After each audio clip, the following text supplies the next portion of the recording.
네, 반갑습니다. 네, 말씀을 정리하도록 하겠습니다. 사도행전 20장 28절에서 38절의 말씀은 사실이 조금 묶어서 보면 제일 좋아요. 사실 사도행전 20장 17절에서 17절에서 38절을 사실 하나의 본문으로 보면 좋을 것 같아요. 왜냐면 이게 사도 바울의 고별사거든요. 사도 바울이 에베소 장로들을 이제 만나서 이제 자기가 이제 가기 전에 마지막으로 실제로 이때 이후에 바울이 마지막으로 에베소를 이제는 전혀 보지 못했는지는 잘 몰라요. 전승상에 뭐 바울이 순교를 나중에 했다 이런 얘기도 있기 때문에 중요한 것은 지금 사도 바울은 자신이 죽기를 각오하고 예루살렘으로 지금 향하고 있는 거죠. 그래서 사도행전 17절부터 27절은 이제 복음 안에서 사도 바울이 자신이 어떻게 너희들에게 내가 어떻게 너희들에게 복음을 전했는지를 기억해라. 유대인들에게 나는 거침이 없이 복음을 전했다. 다른 사람의 눈치도 보지 않고 다른 사람의 눈치를 본다는 말은 무슨 말이냐면 이 당시에는 이제 사도 바울이 복음을 전할 때 이방인들에게 복음을 꺼리낌 없이 전하는 것을 안 좋아하는 유대인들이 굉장히 많았습니다. 예. 그다음 뭐 그래 복음 전함 받는 거 좋다. 근데 이것들도 할례를 해야 된다. 할례를 받지 않으면 구원 못 받는다. 이런 식으로 얘기한다든지 또 예수님의 복음 자체를 싫어하든지 그런 사람들이 많았는데 바울은 거기에 대해서 거침이 없었죠. 아마 12 사도들 중에서 아마 기존에 예수님께 가르침 받았던 사도들보다 더 거침없이 복음을 전했어요.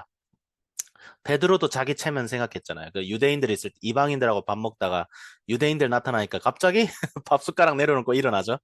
바, 바울이 그걸 보고 얼마나 그 자리에서 야단을 쳤어요. 어? 예수님께서 보혈로 주고 이방인들을 구원하기 위해서 하셨는데 네가 그거 다시 네가 선을 그어버리면 어떡하냐 이런 식으로 그래 했는데 바울이 그 정도로 저돌적으로 전했어요. 그러면서 이제 마지막으로 하는 말이 마지막으로 이제 우리가 전에 어제 했던 말씀에서 뭐라고 했냐면 26절에서 그러므로 오늘 여러분에게 증언하거니와 모든 사람의 피에 대하여 내가 깨끗하니 이는 내가 꺼리지 않고 하나님의 뜻을 다 여러분에게 전하였습니다. 모든 사람의 피에 대하여 내가 깨끗하다.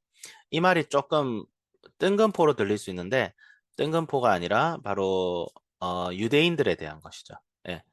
내가 복음을 전했는데 유대인들의 일을 받아들이지 않고 계속 저항하고 그랬던 거죠. 그래서 사도행전 18장 6절에도 보면 비슷한 말이 나오죠. 너희들이 복음을 받아들이지 않았으니 나는 어디로 가겠다? 이방인들에게도 가겠다. 그 얘기를 사도 바울이 합니다. 그래서 그 얘기를 한 이후에 이번에는 사도 바울이 이제 너희들이 잘해야 된다. 이 얘기를 하는 거예요, 이제. 이 본문은 너희들이 잘해야 된다. 누가요? 에베소 교회에 맡은 장로들이 지금 사도 바울이 지금 고별 설교를 하는 곳은 밀레도라는 곳입니다. 에베소에서 한 50km 떨어지는 항구예요, 항구. 그러니까 왜 항구에서 에베소 장로들을 만났을까요? 자기는 곧 떠나야 되니까. 우리로 치면 인천국제공항에서 이제 선교사님 환송하는 거예요. 선교사님 이제 비행기 타고 다른 나라로 가야 돼. 예, 근데 죽으러 가는 거예요. 그래서 그걸 상상해 보세요. 이제 우리들 중에 한 명이 선교사로 이제 가야 된단 말이에요. 근데 이제 그곳으로 가면 거의 90% 확률로 죽을 거야. 그 자기는 가겠대.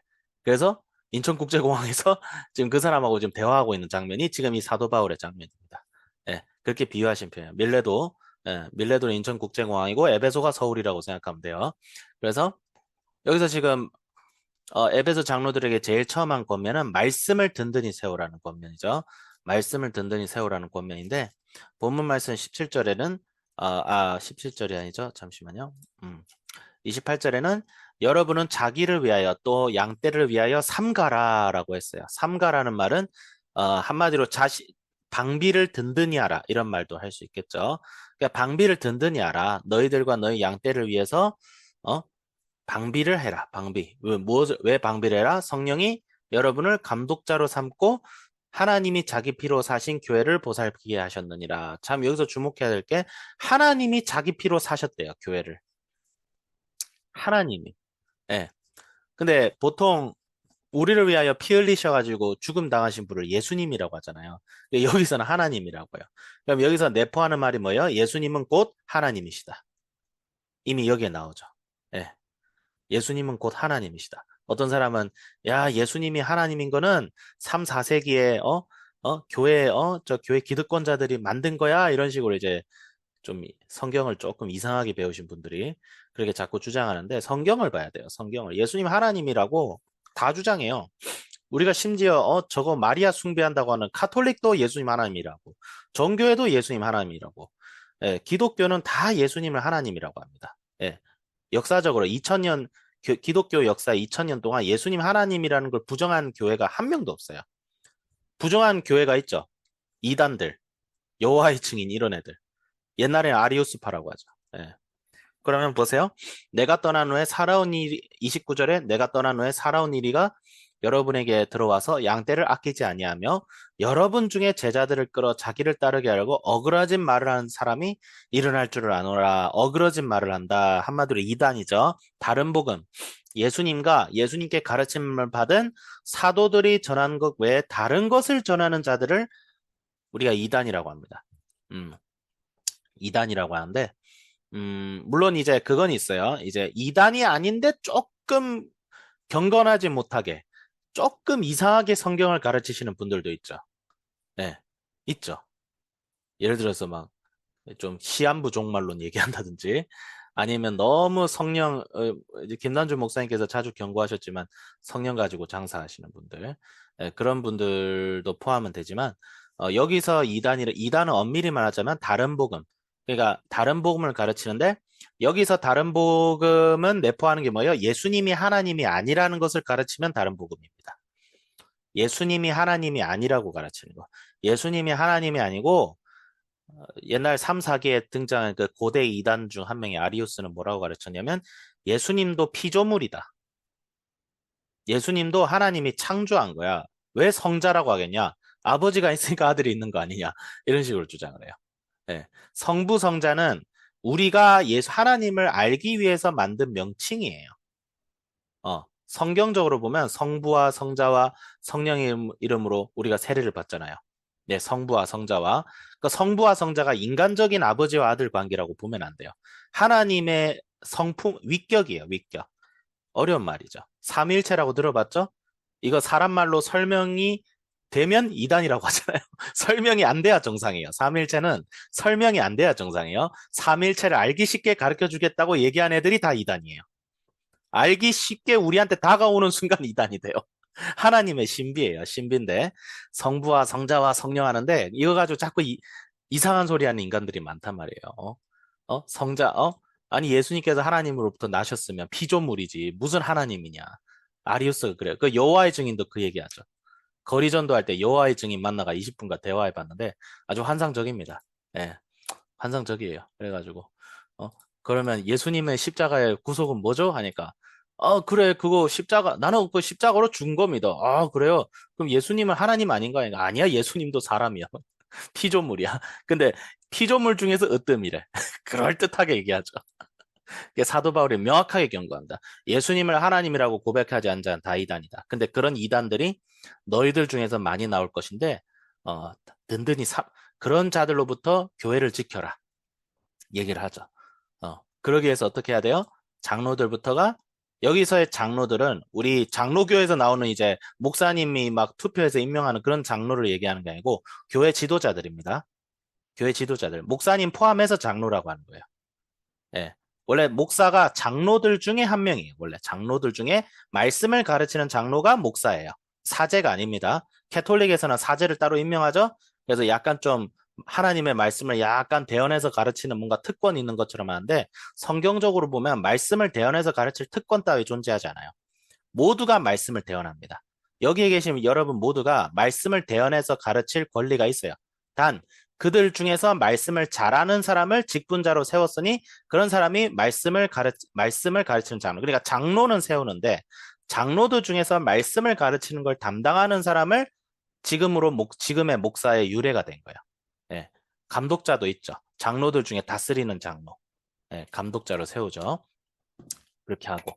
그다음에 33절, 35절에서는 뭐라고요? 그래서 사도 바울이 여러분이 아는 바와 같이 이 손으로 나와 내 동행들 쓸 것을 충당했다. 바울은 사역을 할 때 그 경비를 자기가 스스로 벌었어요. 예. 그 왜 그랬을까? 왜 그랬을까요?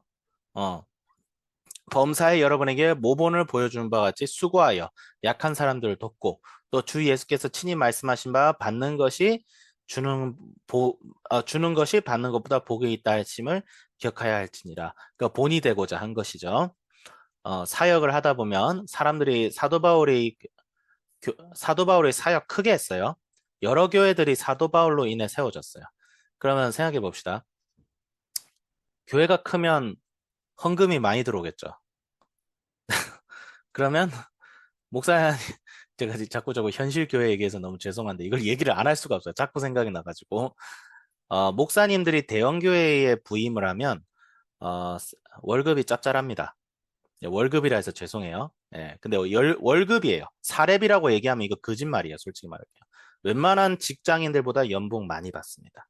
진짜로요. 그래서 제가 다니는 대학교 전도사님들도 거의 그거예요. 대형 교회에 부임하면 대기업이고 작은 교회 부임하면 중소기업이고 지방교회 가면 망한 거지. 하나님 복 안 주신 거지 이제.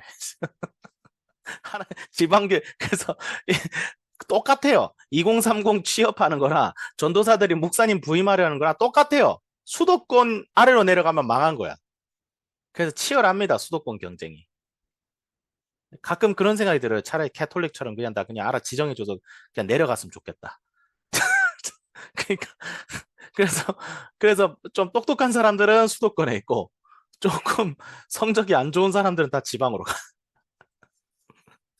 그래서 이게 그 생각이 갑자기 났어요. 근데 사도 바울은 그렇지가 않았다는 거죠. 명예를 추구하지 않아요. 사도 바울은 명예와 물질을 절대 추구하지 않았어요. 다른 사람이 듣기 좋아하는 말을 하지 않았어요.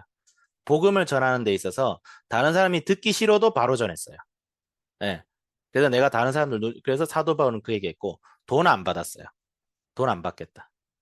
돈 안 받겠다. 헌금했으면 그 교회 위해서 쓰고, 약한 자를 위해서 쓰고, 교회 중에서 자기 생계를 제대로 짊어지지 못하는 사람을 위해서 쓰고, 어, 난 돈 안 받겠다. 사도 바울이 그렇게 한 이유는 목사님들이 사례비를 받으면 안 된다 이 얘기를 하려는 건 절대 아니에요.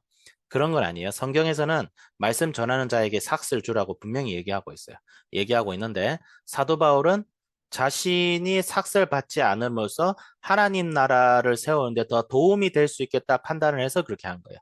어, 제자인 디모데는 삭스를 받았어요. 디모데는 삭스를 받았습니다. 이거는 뭐 바울처럼 안 하면 죄인이다. 이 얘기하려는 건 절대 아닌데 바울의 정신을 본을 받아야 된다는 거죠. 너희들도 나와 같은 정신으로 살아라. 그런 얘기를 한 것이고 그래서 36절에서 38절은 눈물로 헤어지죠. 다시 그 얼굴을 보지 못하리란 말로 말미암아 더욱 근심하고 배까지 그를 전송하니라. 이런 그림이 그려지죠. 바울이 배 타고 이제 지중해 저기 멀리 사라지는 거를 에베소 장로들이 끝까지 봤죠. 그러니까 바울의 모습에 에베소 교회가 바울의 모습에 감화 감동을 엄청나게 받았다는 얘기가 됩니다. 그래서 이 말씀을 통해서 배울 것은 저는 이걸 좀 배웠어요. 바울을 본받아서 살아가자. 복음을 전하는 데 있어서 거리낌 없는 사람이 되자. 그러기 위해서는 두 가지가 명심이 돼야 되는데 말씀 위에 든든히 서야 되고 탐심을 버리자. 어, 탐심을 버리자. 하나님께서 우리를 풍족하게 하실 것입니다. 물질적으로나 사람 부자, 친구 부자 다 되게 하실 거예요. 되게 하실 건데 그럴수록 어떻게 해야 돼요? 탐심을 버리자. 탐심을. 하나님이 주신 것에 만족하며 오직 주님 나라를 위해서 살아갈 수 있는 사람이 되자. 그런 사람에게 사실 복이 옵니다. 네, 그런 사람에게. 네, 그런 사람에게 사실 복이 오죠. 그래서 저부터 이런 바울 같은 사람이 되야겠다라고 적용했습니다. 기도하겠습니다. 하나님 아버지 감사합니다. 사도 바울의 모습을 보면서 많은 도전이 됩니다. 주님, 탐심을 버리게 하여 주시고 무엇보다 말씀이 말씀되게 하여 주셔서 좀 하나님께서 전하시는 말씀을 대적하여 일어나는 오늘 많은 사상들과 잘못된 신학들이 있는 이 상황 속에서 오직 예수 그리스도, 오직 말씀으로 무장되어서 교회가 교회다워지고 사역자가 사역자 타워지게 하여 주시옵소서. 감사드리며 예수님 이름으로 기도드립니다. 아멘.